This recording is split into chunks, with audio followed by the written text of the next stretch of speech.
بسم اللہ الرحمن الرحیم۔ السلام علیکم ناظرین، دین دنیا چینل میں آپ کو خوش آمدید کہتے ہیں۔ ناظرین، شراب پینا اسلام کے ابتدائی دنوں میں عام تھا، یہ گناہ نہیں تھا، اور صحابہ کرام بھی شراب پیتے تھے۔ اس کو غزوہ خندق کے چند دن بعد حرام قرار دیا گیا۔ شراب کی حرمت کا واقعہ یہ ہوا کہ حضرت عبد الرحمن بن عوف رضی اللہ تعالیٰ عنہ نے چند صحابہ کرام کو دعوت دی اور کھانا کھلانے کے بعد شراب پیش کی تو سب نے شراب پی اور سب کو نشہ آ گیا۔ اسی دوران مغرب کا وقت ہو گیا تو سب نے حضرت علی کرم اللہ وجہہ کو آگے بڑھایا اور انہوں نے قل یا ایھا الکافرون کی تلاوت کی، اور اس سورہ میں جتنی جگہ لا کا ذکر تھا اس کو حذف کر دیا، جس کی وجہ سے معنی بالکل بدل گئے۔ یہ واقعہ رسول اکرم صلی اللہ علیہ وسلم کو بتایا گیا تو یہ آیت نازل ہوئی، اے لوگو جو ایمان لائے ہو، نماز کے قریب نہ جاؤ جب تم نشہ میں ہو۔ ناظرین، شراب سے متعلق ایک خاتون نے ڈاکٹر ذاکر نائک سے سوال کیا کہ شراب پینے میں کیا برائی ہے، اس سے منع کیوں کیا گیا؟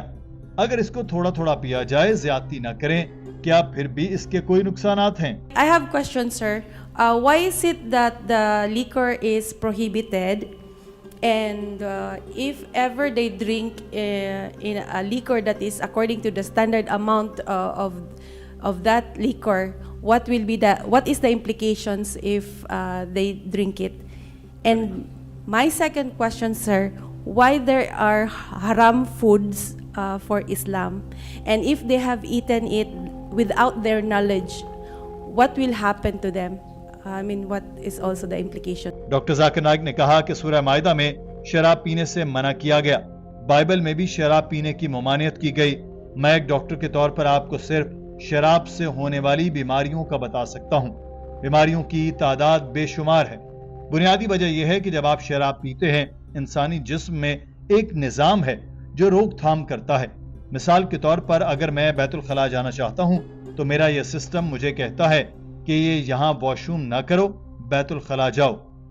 جب آپ شراب پیتے ہیں تو روکنے والا سسٹم خود رک جاتا ہے، بجائے اس کے کہ وہ آپ کو روکے۔ پھر آپ نہیں جانتے کہ آپ کیا کر رہے ہیں۔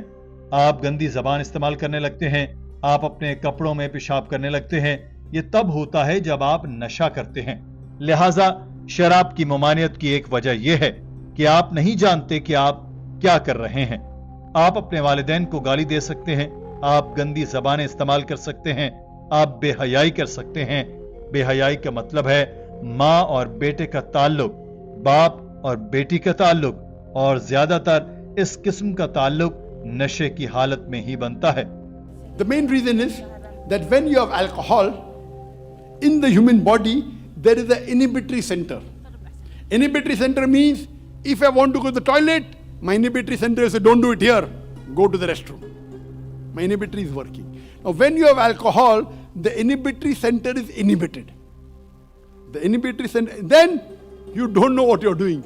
You start using foul language, you start urinating in your clothes. That is when you get intoxicated. I'm coming to your questions. I'm coming. So, one of the reasons that alcohol is prohibited, because you don't know what you're doing. You may abuse your parents, you may use foul languages, you may do incest.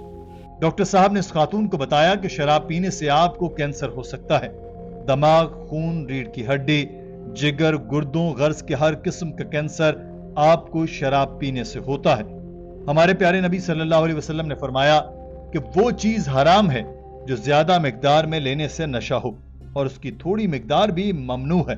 اس کا مطلب ہے کہ آپ بے شک آدھا pack شراب کو برداشت کر سکتے ہیں تو آپ کو نہیں پینی چاہیے، کیونکہ اگر شراب کی زیادہ مقدار آپ کو نشے میں مبتلا کر سکتی ہے تو اس کی تھوڑی سی مقدار بھی حرام ہے۔ سائنسی طور پر دیکھیں تو آج شراب نوشی کی وجہ سے ہر سال 2.5 لاکھ لوگ مرتے ہیں۔ جب آپ کسی بھی شرابی سے پوچھیں جو نشے میں دھت رہتا ہو تو وہ آپ کو بتائے گا کہ وہ پہلے ایک سوشل ڈرنکر تھا، یعنی بہت تھوڑی مقدار میں شراب پیتا تھا۔ کوئی شخص بھی جو شراب پینا شروع کرتا ہے یہ نہیں کہتا کہ میں نے شراب اس لیے شروع کی کہ میں آخر میں شرابی بن جاؤں۔ سب کی شروعات 1/4 یا آدھے پیک سے ہوتی ہے، بعد میں یہ 1 پیک بنتا ہے، پھر 2، پھر 3 اور پھر بوتل پی لی جاتی ہے۔ ہمارے نبی کریم صلی اللہ علیہ وسلم نے فرمایا کہ شراب کی کم مقدار میں بھی ممنوع ہے، تو یہ بات بہت منطقی ہے۔ میں آپ سے پوچھتا ہوں کہ اگر آپ 2 منزلہ عمارت سے چھلانگ لگانے جا رہے ہیں یا 3 منزلہ عمارت سے مرنے کے امکانات 50% ہیں تو کیا آپ کود جائیں گے؟ اس خاتون نے جواب دیا کہ نہیں، میں ایسا نہیں کروں گی۔ تو ڈاکٹر صاحب بولے ایسے ہی اس بات کا امکان زیادہ ہوتا ہے کہ اگر آپ سوشل ڈرنک کے طور پر شراب پیتے ہیں اور بعد میں آپ اس کو بڑھاتے جاتے ہیں، ہو سکتا ہے آدھا پیک پینے سے آپ کی صحت کے لحاظ سے اتنے خراب نہ ہوں، لیکن تصور کریں کہ زندگی میں کیا آپ ایک بار بھی نشے میں دھت نہیں ہوئے؟ میں کسی ایسے سوشل ڈرنکر کو نہیں جانتا جو 5 سال سے تھوڑی سی شراب پی رہا ہے اور کم سے کم ایک بار نشے میں دھت نہ ہوا ہو۔ اگر آپ غلطی سے ایک بار بھرپور نشہ کرتے ہیں اور اس کے بعد آپ سے بے حیائی والا کام ہو جاتا ہے اپنی بہن، اپنی ماں یا اپنے بھائی اور باپ کے ساتھ، تو کیا آپ خود کو معاف کر سکتے ہیں؟ So I'm asking you, if you're going to jump from a 2-story building or a 3-story building, the chances of dying is 50%. Will you jump? Will you jump? So the question is that if you're intoxicated, fine. There may be possibility that if you have alcohol, social drinker, you may not be as bad as health-wise. But imagine if you get drunk once in your life. I don't know a social drinker who has been drinking for 5 years and has not get intoxicated once in the life. You understand, no? If you get intoxicated once, by mistake you have extra peg, and then you do incest, can you forgive yourself? Sister, can you forgive yourself? Yes or no? Only once. Incest. Yes or no? So that's the reason Islam says it is prohibited for good. Doctor صاحب نے کہا کہ ہمارا خالق بہتر جانتا ہے کہ ہمارے لیے کیا اچھا ہے، اسی لیے اس نے شراب پینے کو ہمارے لیے حرام قرار دیا۔ دنیا میں زنا عام ہو چکا ہے، یہ کوئی بڑی بات نہیں سمجھی جاتی، مگر اسلام میں یہ بہت بڑی بات ہے۔ قرآن کہتا ہے کہ زنا کے قریب نہ جاؤ، یہ ایک برائی ہے جو دوسری برائیوں کا راستہ کھولتی ہے، اور زنا ہمیشہ ہاتھ ملانے سے شروع ہوتا ہے۔ اس کا مطلب یہ نہیں کہ ہر ہاتھ ملانے والا لڑکا اور لڑکی زنا ہی کرتے ہیں، مگر میں یہ کہہ رہا ہوں کہ کوئی زنا ایسا نہیں ہوتا جو ہاتھ ملانے کے بغیر شروع ہوا ہو۔